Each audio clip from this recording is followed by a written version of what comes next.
Hey guys, so welcome back to my YouTube channel. So today I thought I'd bring a video on how can you hide the subscriber count in your YouTube channel. So to do this, first you need to go to YouTube. Okay, so I'm going to go to YouTube.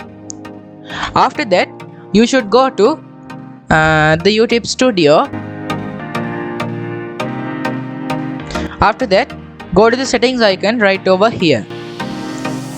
And after that, go to channel, and after that go to advanced settings, and after that scroll down and you can see subscriber count, display the number of people subscribed to my YouTube channel. So if you want to hide the subscriber count from your YouTube channel, you just need to click the tick and you can see now the tick is not there. And when you save, after that let's go to the YouTube channel and see. Okay, so you can see there's no subscribe count in my channel.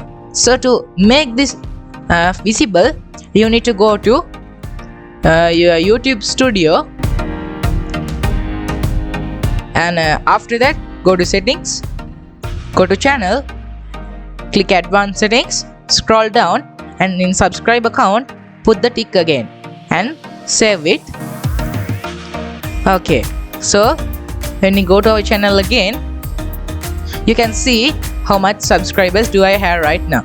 Okay, so that's all for today's video. If you learned something new, subscribe, like, and also comment for more videos, and share this video with your friends. So I'll catch you guys in the next video. Goodbye.